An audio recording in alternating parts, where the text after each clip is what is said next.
যারা নির্যাতন নির্মম এবং হামলা মামলার শিকার হয়েও ভয়কে জয় করে ন্যায় এবং ইনসাফের প্রতীকে ভোট দিয়ে তারা আমাকে বিজয় করে এখানে কথা বলার সুযোগ করে দিয়েছে।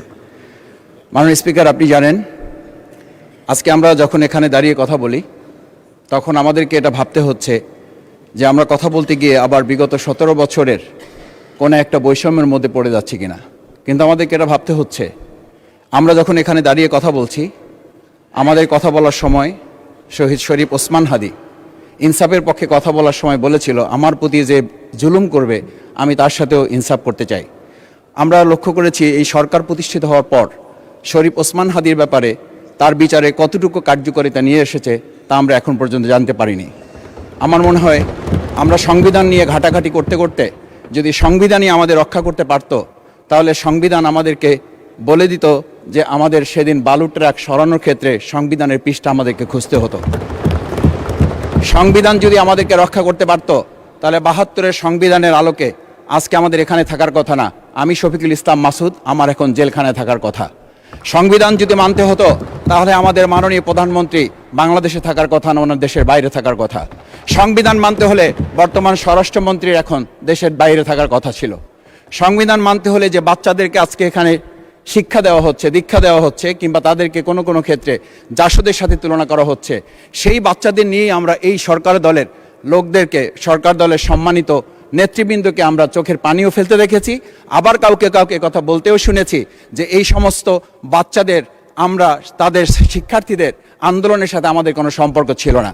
আমরা খুব লজ্জিত হই মাননীয় স্পিকার, আমাদের এই বর্তমান সময়ে আমরা যদি এটা খেয়াল করি যে আমাদের বাংলাদেশের এই বর্তমান প্রেক্ষাপটটা নতুন করে এখন যে গণভোটের যে আজকে ন্যায্যতা অন্যায্যতা, সাংবিধানিক পৃষ্ঠা, লাইন, অক্ষর, দাড়িকমা আমাদেরকে শেখানোর চেষ্টা করা হচ্ছে, যদি সেটা হতো তাহলে বাংলাদেশ জাতীয়তাবাদী দলের সম্মানিত মহাসচিব তিনি কয়েক হাজার পুলিশের বেষ্টনীর মাঝখানে একা একটা মোবাইল নিয়ে তাকে আমরা দাঁড়িয়ে থাকতে দেখেছি, তখন সংবিধান আমাদেরকে রক্ষা করতে পারে নাই। মাননীয় স্পিকার, আমি 350 মামলা নিয়ে 7 মাসের ব্যবধানে, আপনিও আমার 2-1টা মামলাতে আপনি আমাকে সহযোগিতা করেছেন, সেটা এই সুযোগে ধন্যবাদ জানাতে চাই। আমার 350 মামলা জামিন করতে 7 মাস সময় লেগেছে, আমার বের হতে সময় লেগেছে 4.5 বছর। আমি সেই 4.5 বছরে 3 বার রিয়ারেস্ট হয়ে 2 বার গুম হয়েছি।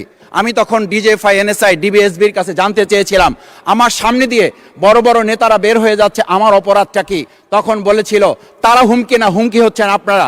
আমাদেরকে যখন শেখ হাসিনার শেষ সরকার নিষিদ্ধ করেছিল তখন তারা 14 দল মিটিং করে বলেছিল এই জামাত শিবিরই হচ্ছে সবচেয়ে বড় সমস্যা, তাদেরকে নিষিদ্ধ করলে এই আন্দোলন থেমে যাবে।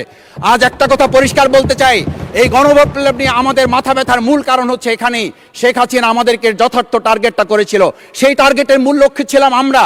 আমাদেরকে বলা হয়েছিল একটা গুলি করলে একটা সরে বাকিগুলো লড়ে না, সেই লড়ে না লোকগুলো ছিলাম আমরা মাননীয় স্পিকার, যার কারণে আমাদেরকে তারা ভয় পায়। আমরা এখন বর্তমান সময় ভিডিও দেখতে পাই যেই শেখ হাসিনা বাইরে থেকে বলেছিল আমরা এই দলকে ভোট দিতে বললাম আর সেই দল আমাদের সাথে আবার বিশ্বাসঘাতকতা করেছে। আমরা সেই শেখ হাসিনার বক্তব্য শোনার পর আমরা কাউকে আজকে এখানে বলতে শুনে নাই শেখ হাসিনার ওই বক্তব্য সঠিক নয়, এই মানুষ প্রতারিত হয়েছে, বেইমানি করা হয়েছে। আবার যদি গণভোট, জুলাই সনদ নিয়ে এই জাতির সাথে প্রতারণা করা হয় তাহলে মূল্য দিতে হবে, শুধু নয় আবার আমাদেরকে 17 বছরের সেই জেল জুলুম, নিপীড়ন, গুম খুনের জায়গায় আমাদেরকে ফিরে যেতে হবে। আমি মনে করি পরিষ্কার বক্তব্য, গণভোটের প্রতি সমর্থন না জানিয়ে জুলাই সনদকে যদি আজকে ইগনোর করা হয় তাহলে আমাদেরকে কিন্তু আবার সেই গুম খুনের আয়নাঘরের দিকে আমাদেরকে ধাবিত করা হবে। আমি মনে করি গণভোটের বিরোধিতা করার অর্থ হচ্ছে আমরা আয়নাঘরকে সমর্থন করতে চাই। গণভোটের বিরোধিতা করা মানে হচ্ছে 70% মানুষকে আমরা অন্যায্যভাবে তাদেরকে আবার ধিক্কার জানাতে চাই।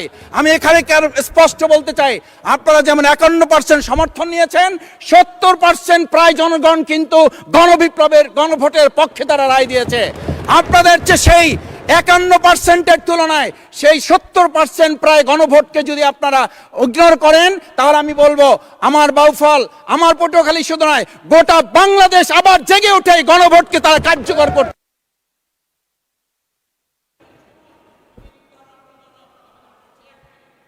ধন্যবাদ, আপনি 1 মিনিট পেয়েছেন।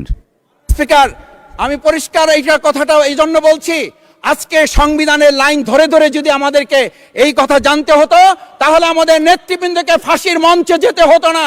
আমার মতো ছোট মানুষের কাছে সে সময় ডিজিএফআর কাছে প্রস্তাব এসেছিল, আপনারা কি চান, মন্ত্রিত্ব চান, দেশ পরিচালনা চান, সবকিছু দেওয়া হবে, শুধু শেখ হাসিনার নীতিতে আপনারা আসেন।